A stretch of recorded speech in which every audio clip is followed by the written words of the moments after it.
नमस्कार दोस्तों, स्वागत है आपका मेरे चैनल कॉमिक्स लाइफ में।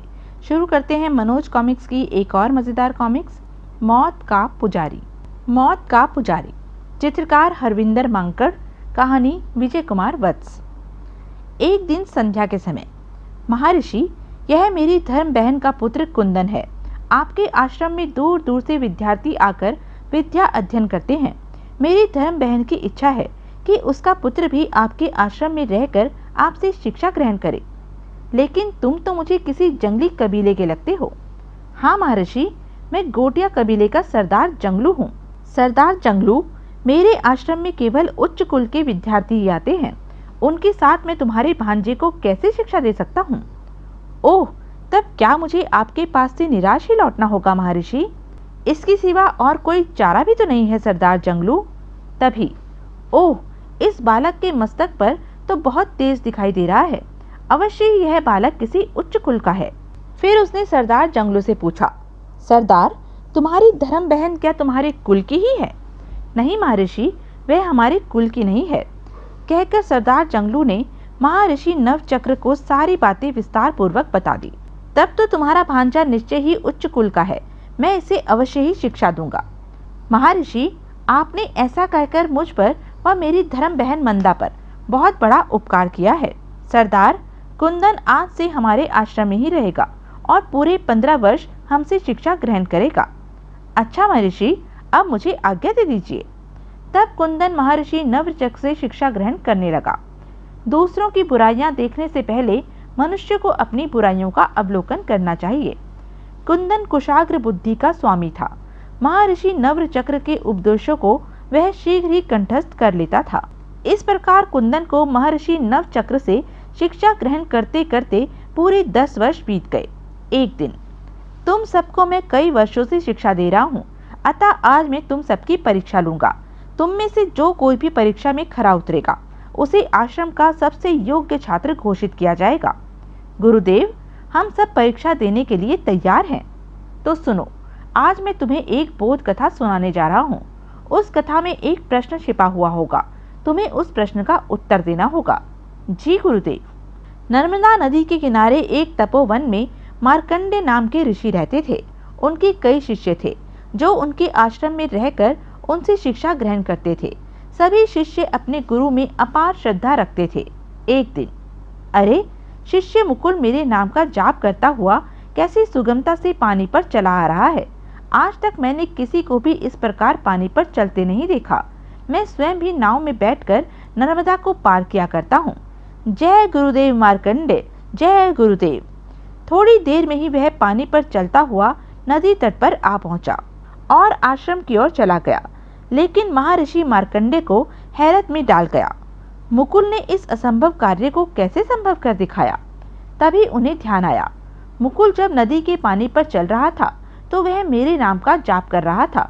निश्चय ही वह मेरे नाम की महिमा के प्रताप से ही नदी के पानी पर चल रहा था। यह सोचते ही मार्कंडे ऋषि अभिमान से भर उठे। जब मेरे नाम में ही इतनी शक्ति है तो पता नहीं मैं स्वयं कितना महान और शक्तिशाली हूँगा। अगले ही दिन मार्कंडे ऋषि को किसी कार्यवश नर्मदा के पार जाना था। वे सोचने लगे, जब मेरे नाम को स्मरण करने मात्र से ही मेरे शिष्य नदी को चलकर पार कर लेते हैं, तो मुझे नौका द्वारा नदी पार करने की क्या जरूरत है। आज मैं भी अपने नाम के सहारे नर्मदा को चलकर ही पार करूंगा। यह सोच भी नर्मदा में यह कहते हुए उतर गए, मैं। लेकिन वे पानी पर चलने में सफल न हो सके और लड़खड़ा कर नर्मदा में गिर गए। गुरुजी, अरे कोई मुझे बचाओ। जल्द ही शिष्यों ने नर्मदा में कूदकर मार्कंडे ऋषि को पकड़ लिया और उन्हें जैसे तैसे तट पर ले आए। शिष्यों, मार्कंडे ऋषि का शिष्य मुकुल ऋषि के नाम का जाप करता हुआ नर्मदा के जल पर कैसे चल सका, जबकि अपने नाम का जाप करते हुए मार्कंडे ऋषि नर्मदा के जल पर चलने में सफलता न पा सके। तुम्हें मेरे इसी प्रश्न का उत्तर देना है। यह प्रश्न सुन सभी शिष्यों के चेहरों पर निराशा दौड़ गई।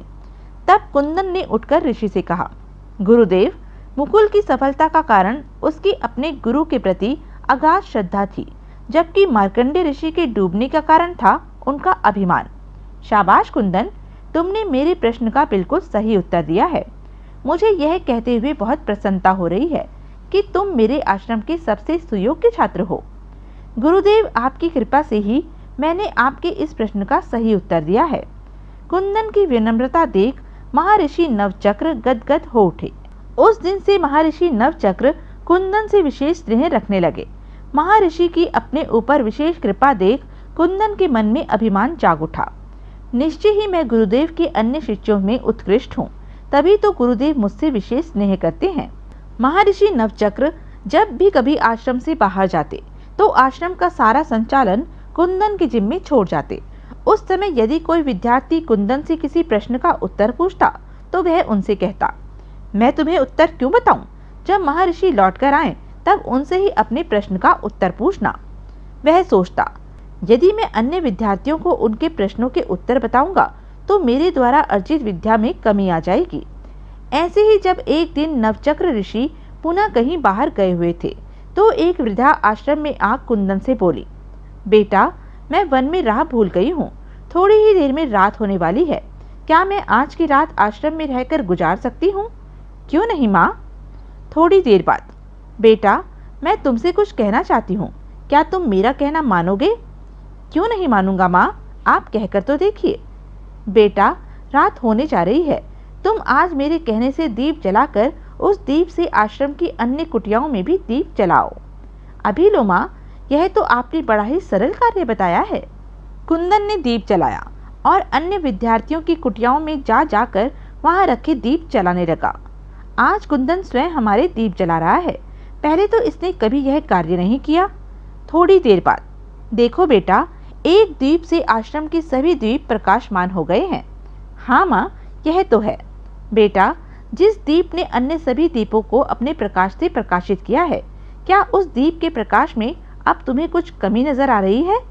नहीं तो माँ। तो फिर विद्या को बांटने से विद्या कैसे कम हो सकती है? कुंदन तुरंत वृद्धा के शब्दों का मूल अभिप्राय समझ गया। माँ, सच सच बताइए, आप कौन हैं? अगले ही पल, विद्यादायिनी माँ सरस्वती आप? तुम्हारे भ्रम को तोड़ने के लिए ही मुझे विद्या के वेश में तुम्हारे पास आना पड़ा कुंदन। माँ, अच्छा हुआ कि आपने मेरी आंखें खोल दी। मैं अपने व्यवहार पर काफी लज्जित हूँ और वादा करता हूँ कि भविष्य में अब किसी को भी विद्या बांटने से तनिक भी मुंह नहीं मोड़ूंगा। कुंदन, यदि तुम ऐसा करोगे तो जीवन भर मेरी विशेष कृपा तुम्हारे ऊपर रहेगी। कुंदन को यह आशीर्वाद दे देवी सरस्वती अंतर ध्यान हो गई। उस दिन से कुंदन के व्यवहार में बहुत अंतर आ गया। अब महर्षि नवचक्र की अनुपस्थिति में आश्रम का कोई भी विद्यार्थी उससे किसी प्रश्न का उत्तर पूछता तो वह उसे तत्काल ही उसका उत्तर बताता। तुम्हारे प्रश्न का उत्तर यह है। इस प्रकार धीरे धीरे 5 वर्ष और बीत गए।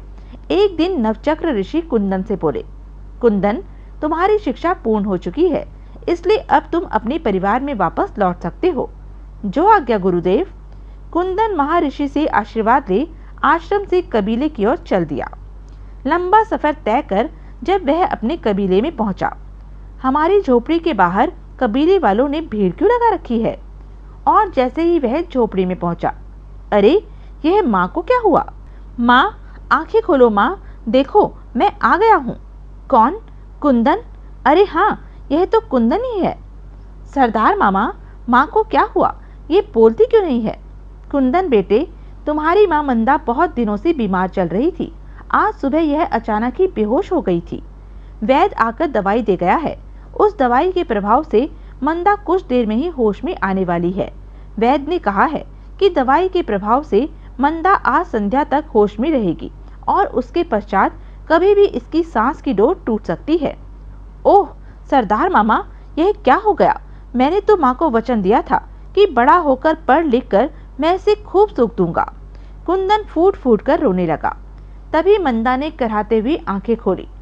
अरे, यह कौन रो रहा है? माँ, मैं तुम्हारा कुंदन हूँ। कुंदन, क्या तेरी शिक्षा पूर्ण हो गई बेटा? हाँ माँ, मैं अपनी शिक्षा पूर्ण करके ही वापस लौटा हूँ, लेकिन तुमने अपनी यह क्या हालत बना रखी है? बेटा, अब मेरी जीवन यात्रा का अंतिम पड़ाव आ पहुँचा है। ऐसा न कहो माँ, तुम जल्दी ही अच्छी हो जाओगी। कुंदन बेटा, मौत मेरे सिरहाने खड़ी है, तुम मुझे झूठी दिलासा दे रहे हो। अरे पगले, मौत तो एक शाश्वत सत्य है, एक न एक दिन सभी को आनी है। सरदार भैया, जीवन की इस अंतिम बेला में मैं तुम्हें अपने पूर्व जीवन के विषय में बताना चाहती हूँ। बताओ मंदा बहन, क्या बताना चाहती हो? सुनो भैया, आज से करीब 23 वर्ष पूर्व मीनाक्षीपुरम राज्य में चंदन नाम के विद्वान व्यक्ति रहते थे। वे मीनाक्षीपुरम के राजा बलभद्र के विशेष सलाहकार थे। राजा बलभद्र चंदन से सलाह मशवरा किए बगैर कोई भी कार्य नहीं किया करते थे। एक दिन, चंदन जी, लगता है अब मैं बचूंगा नहीं, अतः अपने अंतिम समय में मैं तुमसे एक विनती करना चाहता हूँ। आज्ञा दीजिए महाराज। चंदन जी, युवराज शीलभद्र विलासी व आराम मतलब है।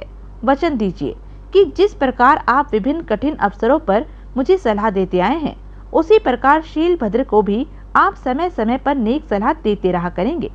महाराज, ऐसा करना तो मेरा कर्तव्य है, आप इस विषय में निश्चिंत रहिए। चंदन जी, तुम्हारे यह कह देने से अब मैं चैन से मर सकूंगा। निश्चय ही आप मेरे बाद शीलभद्र के डगमगाते कदमों को संभाल लेंगे और उसकी हर संकट में सहायता करेंगे। और उसी रात राजा बलभद्र स्वर्ग सिधार गए। तब प्रथा के अनुसार युवराज शीलभद्र को मीनाक्षीपुरम का नया राजा बनाया गया। राजा शीलभद्र की जय। राजा शीलभद्र अमर रहें। राजा शीलभद्र ने तो दरबार को ही राग रंग का स्थान बना दिया है। शीलभद्र मीनाक्षीपुरम का राजा तो बन गया, पर वह अपने पिता की तरह वीर और कुशल शासक साबित न हो सका। दरबार में सदा राग रंग की महफिलें थी। इधर नृत्य करने वाली नर्तकियों के घुंघरुओं की लय पर शीलभद्र झूमता रहता।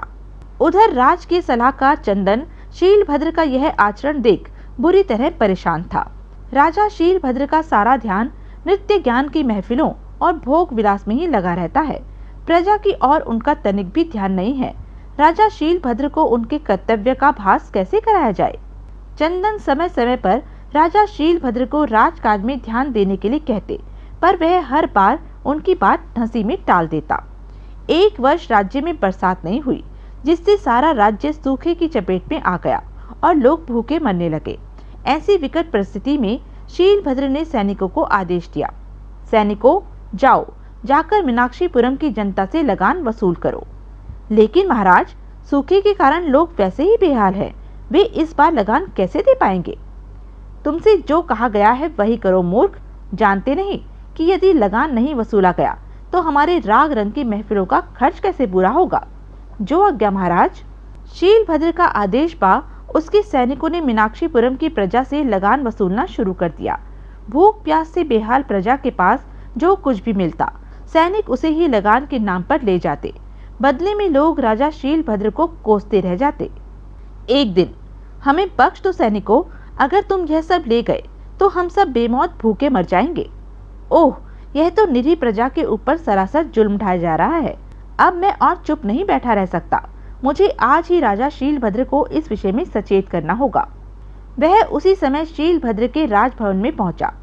वाह सोमप्रभा, वाह, तुम्हारे पैरों में तो जैसे बिजली भरी हुई है। तुम्हारी जैसी नृत्यांगना सारी दुनिया में दूसरी न मिलेगी। वाह सोमप्रभा। प्रजा के दुख में डूबे चंदन से यह सब देखा न गया।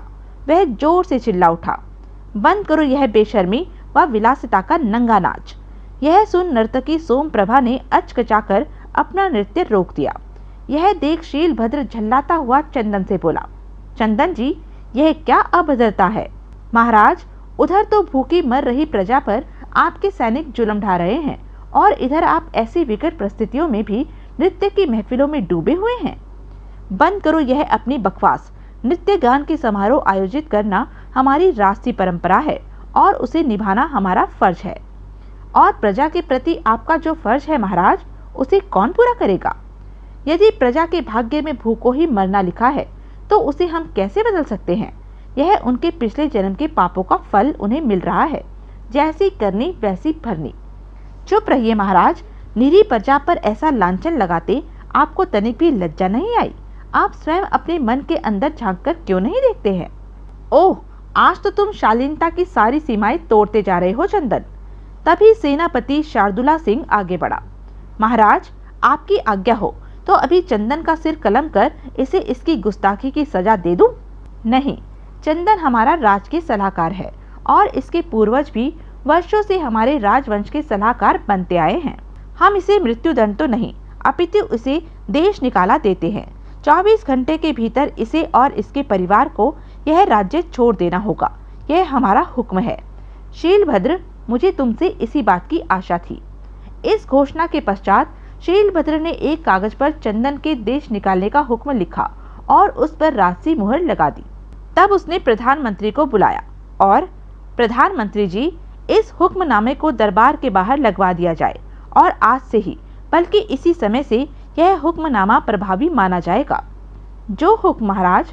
यह फैसला सुनकर चंदन अपने भवन की ओर चल पड़ा।